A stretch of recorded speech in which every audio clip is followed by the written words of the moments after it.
Madam, पहले तो मैं वजीर आजम की इस बात की मजम्मत करता हूं और उनको बताना चाहूंगा कि जिना के बारे में उन्होंने जो कहा था, हम तो जिना के सख्त मुखालिफ है, इसलिए भारत को अपना वतन माने। मगर 42 में आपके प्यारे वीर और जिना की पार्टी ने नॉर्थ वेस्ट फ्रंटियर, सिंध और बंगाल में मिलकर हुकूमत चलाई और उस हुकूमत ने 1.5 लाख हिंदू और मुसलमानों को अंग्रेजों की फौज में शामिल कराया ताकि वो लड़े। तो किसी शायर ने अच्छा कहा था वजीर आजम के बारे में कि फरेब देकर जमाने को पारसा ना बनिए, इन्हें कहो कि वो बंदा बने खुदा ना बने, अमीर शहर यही चाहता या हजरत कि हमारी चीख गले में रहे सदा ना बने। दूसरी बात मैडम, हमारे वजीर दिफा जनाब राजनाथ सिंह साहब ने बड़ा ही अजीब व गरीब और तकलीफ दे बात कही उम्मुल मोमिनीन के बारे में और उम्मुल किताब के बारे में। उम्मुल मोमिनीन उनको कहते हैं जो हमारे प्रॉफिट मोहम्मद सल्लल्लाहु अलैहि वसल्लम की वाइफ हैं। वो हम तमाम मुसलमानों की माँ, हम उनको तस्वुर करते हैं, मगर हम उनकी इबादत नहीं करते। हम अपनी माँ की इबादत नहीं करते। उम्मुल किताब कुरान है, हम कुरान की इबादत नहीं करते। कुरान अल्लाह का बिजावा कलाम है। तो उसके बारे में भी शायर ने अच्छा कहा कि खबर नहीं जिन्हें अपने दीन और मजहब की, हमें वो दीन का मतलब सिखाने निकले हैं। अहम बात यह है कि मैडम, हमारे मुल्क का आइन क्या इस लफ्ज से आगाज होता है, वी द पीपल। इसका आगाज भारत माता के नाम से नहीं होता है। हमारे संविधान का जो प्रियम्बल है वो क्या कहता है? Liberty of thought, expression, belief, faith and worship. अगर दस्तूर का ये पहला सफा ये बात करता है तो फिर कैसे किसी शहरी को किसी खुदा, देवी, देवता की इबादत करने पर या सजदा करने पर मजबूर किया जा सकता है? आप ही की पार्टी से आज की जो बातें हुई है इसी कब हो रही हैं। हमारे कॉन्स्टिट्यूंट असेंबली में मैडम एक मोहतरमा थी रोहिणी कुमार चौधरी ने एक तजवीज दी थी कि प्रियम्बल में किसी देवी के नाम से शुरू हो। उन्होंने खास तौर से वंदे मातरम का जिक्र किया मगर उसको कबूल नहीं किया गया। फिर केवी कामत साहब ने एक तजवीज दी कि इट्स सिटीजन्स को बदलकर हर सिटीजन्स किया जाए और खुदा के नाम से शुरू किया जाए, वो तरमीम को मुस्तरद कर दिया गया। हमारे संविधान का उसूल यह है कि भारत क्या है, उसकी अवाम है, अवामी कानून की मुसन्निफ है, अवाम की मर्जी से सबसे बालातर है, अवामी हाकिम है। मुल्क किसी खुदा, देवी, देवता, मजहबी इलामत के नाम से नहीं चलता, ना मुल्क किसी एक मजहब की मिल्कियत है। इसीलिए बाबा साहब अम्बेडकर ने क्या कहा था? उन्होंने मदर इंडिया के नजरिए को मुस्तरद किया। बाबा साहब ने एक नई इस्तिलाह वजह कर दी और कहा कि भैक्षित भारत, ये बाबा साहब अम्बेडकर ने कहा। अब मैडम, अगर मजहबी आजादी इस आइन का बुनियादी उसूल है तो सवाल यह पैदा होता है कि उस वक्त हमारे जो कॉन्स्टिट्यूंट असेंबली के प्रेसिडेंट थे जनाब राजेंद्र प्रसाद साहब ने किस बुनियाद पर वंदे मातरम को कौमी तराना करार दिया? ना तो कोई सेक्युलर रेजोल्यूशन है इसके बारे में। मैडम, मैं आपको बताना चाहूंगा कि जुडिशरी क्या कहती है। बीजू इमैनुअल केस है 1986 का, जिसमें जिहोवा विटनेस ने कहा कि मैं नेशनल एंथम के वक्त खड़े रहूंगी, पढ़ूंगी नहीं। सुप्रीम कोर्ट ने कहा कि उसने कोई गुनाह नहीं किया। वहीं एक 2017 का केस है अश्विनी उपाध्याय का केस सुप्रीम कोर्ट का, उन्हें कहा गाइडलाइंस दिए जाएं वंदे मातरम पर, सुप्रीम कोर्ट ने नहीं कह दिया। फिर आप आ जाइए madam, prevention of insult act national 1971, इसमें नेशनल सॉन्ग नहीं है, सिर्फ नेशनल एम्बलम और आपका नेशनल एंथम है। फिर आप आ जाइए 40th अमेंडमेंट आर्टिकल 51 है, 76 में पास हुआ, उसमें भी इसका कोई जिक्र नहीं है। मैडम, मैं आपके सामने बताना चाहूंगा कि हमारा भारत एक इसका मजमुआ क्या है। इसमें हिंदू है, मुसलमान है, सिख है, ईसाई है, जैन है, एथिस्ट है, मेहनतकश है, किसान, गरीब, मजलूम और दलित है।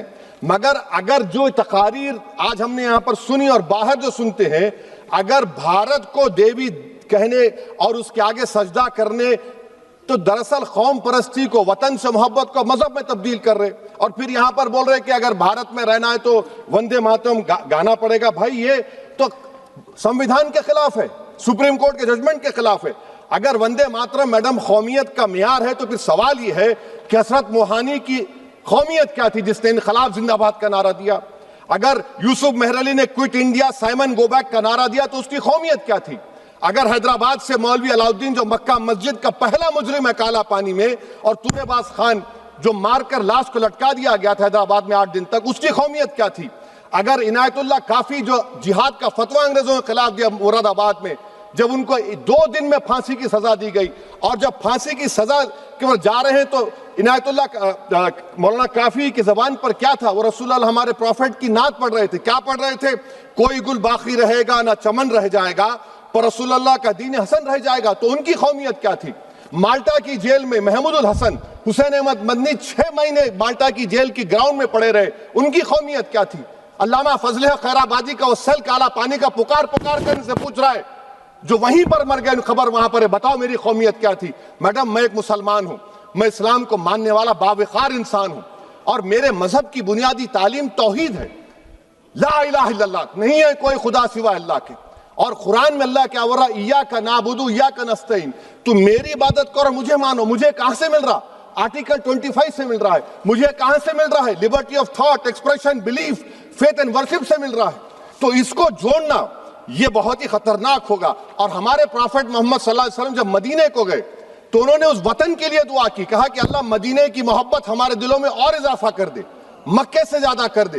तो ये इस्लाम, मुसलमान होना, हमारे ईमान में मुल्क की मोहब्बत बीच में नहीं आती, और मुल्क से मोहब्बत है और रहेगी हमेशा, क्योंकि ये अजीम कुर्बानियां यहां पर शामिल है जिन्होंने जंग आजादी में हिस्सा नहीं लिया।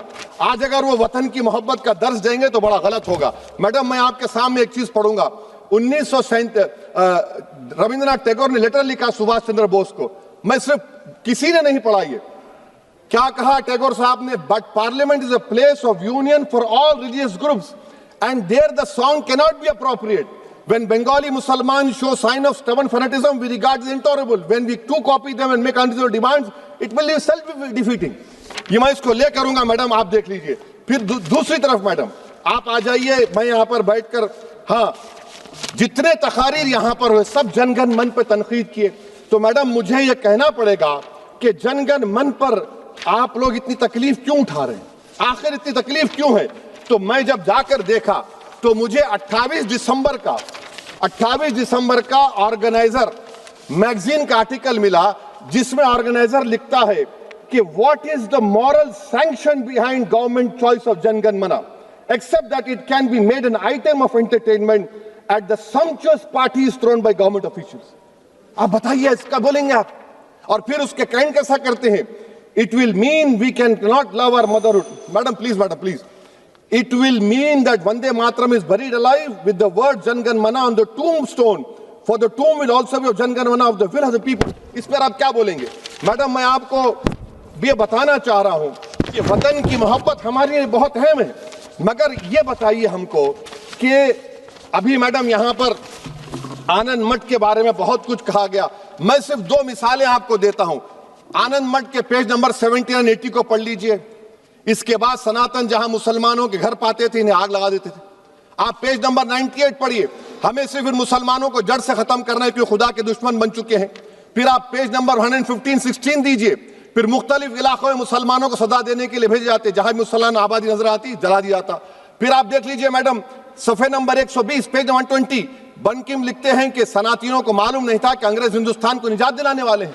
ये आप क्यों कर रहे हैं? अब आप मैडम, मैं आपको पेपर्स दे कर दूंगा। मैडम, भारत में हमारी आजादी इसलिए आई और बरकरार रही कि हमने मुल्क और मजहब को एक चीज नहीं बनाया।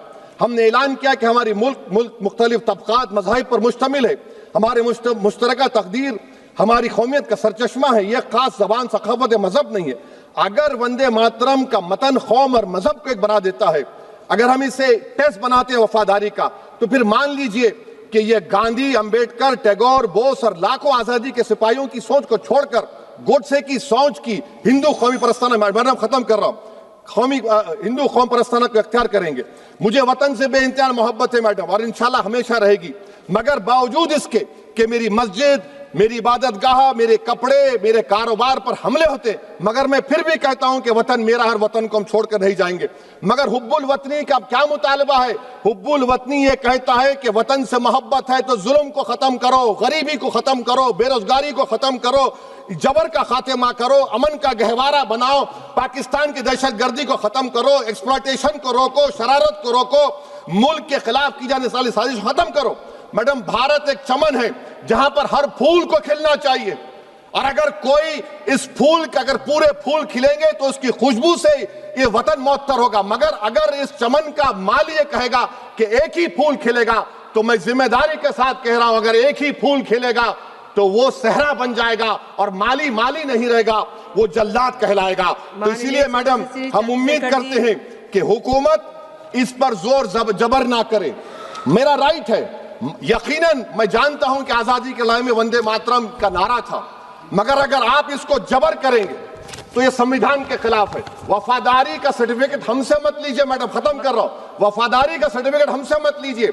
आपके बुजुर्गों के कोई एक किताब में लिख के क्या लिखा है बता दीजिए, कहां पर क्या लिखा हुआ है। तो मैं मैडम मैं इस शेर पर अपनी बात को खत्म कर रहा हूं मैडम, मैं इस शेर पर अपनी बात को खत्म कर रहा हूं मैडम, मैं अपनी बात को खत्म कर देता हूं मैडम, क्योंकि आप बहुत जल्दी में हैं। कि भारत जिंदाबाद, हिंदू मुसलमान जिंदाबाद, दलित जिंदाबाद, ईसाई जिंदाबाद, आदिवासी जिंदाबाद, जो किसी खुदा को नहीं मानते वो भी जिंदाबाद, और मैडम सब पिछड़ा सब आ गया इसमें। तो हम उम्मीद करते कि इस रूह को आप समझेंगे अगर आप सिर्फ अपनी आइडियोलॉजी को लेकर चलेंगे। और आखिर में मैडम, जनाब बंकिम चंद्रा साहब के बारे में मैं आपके सामने डॉक्यूमेंट लेकर रहा हूं कि उन्होंने बीए का एग्जाम पास नहीं किया था, 7 मार्क्स से फेल हो गए थे, ये भी रख रहा हूं। तो आप जिसको लिटरेरी जायंट बता रहे ये नहीं है। बहुत बहुत शुक्रिया मैडम। আমাদের ভিডিও ভালো লাগলে লাইক এবং শেয়ার করুন, কমেন্ট সেকশনে গিয়ে জানান আপনাদের মতামত। আরো ভিডিও পেতে আমাদের চ্যানেল সাবস্ক্রাইব করুন এবং প্রতি মুহূর্তে খবরের আপডেট পেতে প্রেস করুন বেল আইকন।